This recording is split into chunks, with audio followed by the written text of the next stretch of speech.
कुछ लोग किताबों में दर्ज होते हैं, कुछ इतिहास में, पर कुछ ऐसे होते हैं जो सीधे दिलों में उतर जाते हैं।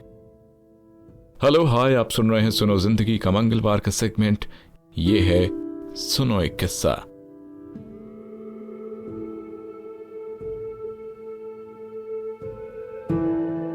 आज के इस एपिसोड में सुनिए एक ऐसे इंसान की जिंदगी से जुड़े किस्से जिसने सपनों को मिसाइल की रफ्तार दी और खुद अपने सफर में कभी नहीं थमा।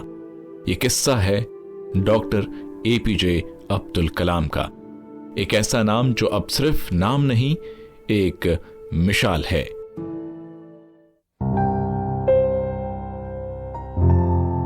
साल था 1931, जगह रामेश्वरम, तमिलनाडु का एक छोटा सा द्वीप। यहां जन्मा एक दुबला पतला बच्चा अबुल फकीर जैनुलाबुद्दीन अब्दुल कलाम।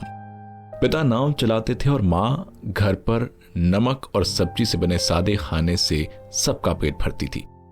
घर में ज्यादा कुछ नहीं था, लेकिन एक चीज थी, ईमानदारी और सपनों का सम्मान। कलाम कहते थे, हमारे घर में पैसा नहीं था, लेकिन मोहब्बत और इज्जत की कभी कमी नहीं थी। आप शायद ना जानते हो, लेकिन जब वो 8 से 9 साल के थे तो द्वितीय विश्व युद्ध शुरू हुआ था।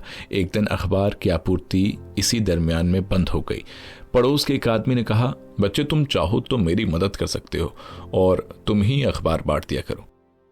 कलाम ने वो जिम्मेदारी ली और हर सुबह वो साइकिल से गांव में अखबार बांटते और उसके बदले जो कुछ पैसे मिलते उससे माँ के लिए कुछ फल या छोटी बहन के लिए टॉफी ले जाते। ये वही लड़का था जो रोज समुद्र किनारे बैठकर तारों की ओर देखता और सोचता, क्या मैं कभी उड़ सकूंगा। कलाम पढ़ाई में तेज थे। उन्होंने भौतिकी और फिर एयरोस्पेस इंजीनियरिंग में पढ़ाई की, लेकिन जब उन्होंने एयरफोर्स में पायलट बनने के लिए परीक्षा दी तो वो 9वें नंबर पर आए और सिर्फ 8 सीटें थीं। वो रिजेक्ट हो गए।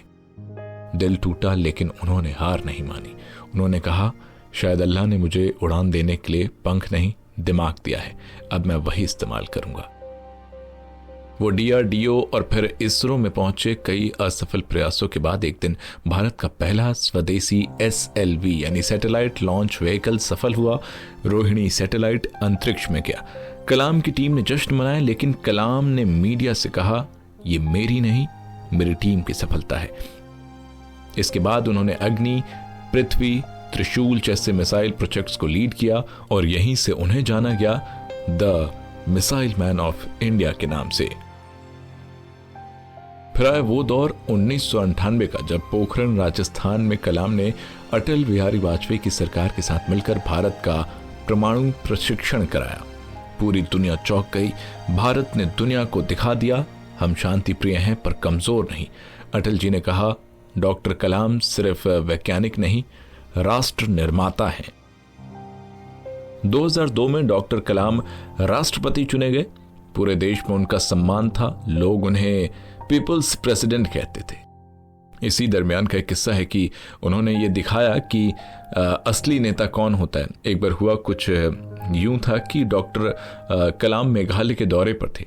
साथ में उनका स्टाफ, सिक्योरिटी और राज्य के मुख्यमंत्री भी मौजूद थे। कार्यक्रम के बाद उन्हें एक स्कूल जाना था जहां उन्हें बच्चों से मिलना था, लेकिन अचानक मौसम खराब हो गया। पायलट ने कहा, सर इस मौसम में हेलीकॉप्टर उड़ाना जोखिम से भरा होगा। कलाम बोले, अगर बच्चों को इंतजार कराया है तो जाना ही होगा, मैं तैयार हूं। पायलट ने जबरदस्ती समझाया, मगर कलाम टस से मस नहीं हुए। आखिरकार जोखिम लेकर हेलीकॉप्टर चला और जैसे ही स्कूल के मैदान में उतरा, वहां हजारों बच्चे खड़े थे। कुछ भीग रहे थे, कुछ तालियां बजा रहे थे। डॉक्टर कलाम सीधे बच्चों के बीच पहुंचे। मुख्यमंत्री और अन्य अधिकारी छतरी लेकर उनके पीछे भागे, लेकिन कलाम ने वो छतरी हटाई और कहा, जब ये बच्चे बारिश में भीग सकते हैं तो मैं क्यों नहीं। उन्होंने पूरा भाषण बारिश में भीगते हुए दिया। कोई VIP टेंट नहीं, कोई विशेष कुर्सी नहीं, बस वो भीगते जा रहे थे और अपने शब्दों से बच्चों को संबोधित कर रहे थे। एक दूसरा किस्सा भी कुछ ऐसे था कि राष्ट्रपति भवन में एक दिन स्टाफ ने देखा कि डॉक्टर कलाम कुर्सी से उठे और बगल में खड़े सफाई कर्मचारी को चाय देने लगे। एक अधिकारी बोला कि सर आप राष्ट्रपति हैं, ये काम स्टाफ कर देगा। कलाम मुस्कुराए और बोले, मैं पहले एक इंसान हूं, फिर राष्ट्रपति। इंसानियत से बड़ा कोई पद नहीं होता। डॉक्टर एपीजे अब्दुल कलाम ने ना कोई संपत्ति जोड़ी, ना बंगला खरीदा, ना गाड़ी चलाई। उनकी सबसे बड़ी दौलत थी लोगों का प्यार।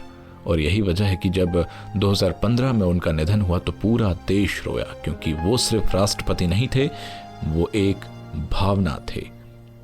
कुर्सी कोई भी हो, जब इंसान अपने पद से पहले इंसानियत को रखे तो वो नेता नहीं, एक मिसाल बन जाता है। यही था डॉक्टर कलाम का सच। सादा जीवन, उच्च विचार की जीती जागती मिसाल। आप सुन रहे थे सुनो एक किस्सा। मिलेंगे फिर अगले मंगलवार एक नए किस्से के साथ। तब तक ले सुनते रहिए सुनो जिंदगी।